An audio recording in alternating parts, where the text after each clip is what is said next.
மட்டக்களப்பில் பெண்களை மயக்கி நகைகளை கொள்ளையிட்டு கிணற்றில் வீசிய கொடூர சம்பவத்துடன் தொடர்புடைய 37 வயதுடைய முச்சக்கர வண்டி ஓட்டுநர் ஒருவர் நேற்று அதிரடியாக கைது செய்யப்பட்டுள்ளார். கிழக்கு மாகாண குற்றத்தடுப்பு பிரிவு பொறுப்பதிகாரி தெய்வநாயகம் மேனன் தலைமையிலான குழுவினர் நடத்திய இந்த சுற்றுவளைப்பில் குற்றச் செயல்களுக்கு பயன்படுத்தப்பட்ட சத்திர சிகிச்சைக்கான மயக்க மருந்துகள், ஸ்ப்ரேகள் மற்றும் மாத்திரைகள் பெருமளவில் மீட்கப்பட்டுள்ளன. ஏற்கனவே கைது செய்யப்பட்ட ஒரே குடும்பத்தைச் சேர்ந்த 3 நடத்தப்பட்ட தீவிர விசாரணையில் காஞ்சிரம்குடா பகுதியில் உள்ள அவர்களது வீட்டு வளவில் நிலத்தில் புதைத்து வைக்கப்பட்டிருந்த மயக்க மருந்துகள் கண்டுபிடிக்கப்பட்டன. வெளி மாவட்டத்தைச் சேர்ந்த ஒருவரிடமிருந்து பல ஆயிரம் ரூபாய் பணம் கொடுத்து இந்த மருந்துகளை வாங்கியுள்ளதாகவும் அவற்றை விநியோகிப்பதில் இந்த முச்சக்கர வண்டி ஓட்டுநர் முக்கிய பங்கு வகித்ததாகவும் காவல்துறையினர் தெரிவித்துள்ளனர்.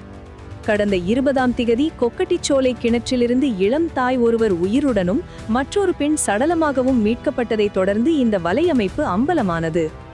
ஏற்கனவே 5 சந்தேக நபர்கள் கைது செய்யப்பட்டுள்ள நிலையில் இந்த வழக்கு இன்று வெள்ளிக்கிழமை மீண்டும் மட்டக்களப்பு நீதவான் நீதிமன்றத்தில் விசாரணைக்கு எடுத்துக் கொள்ளப்பட உள்ளது.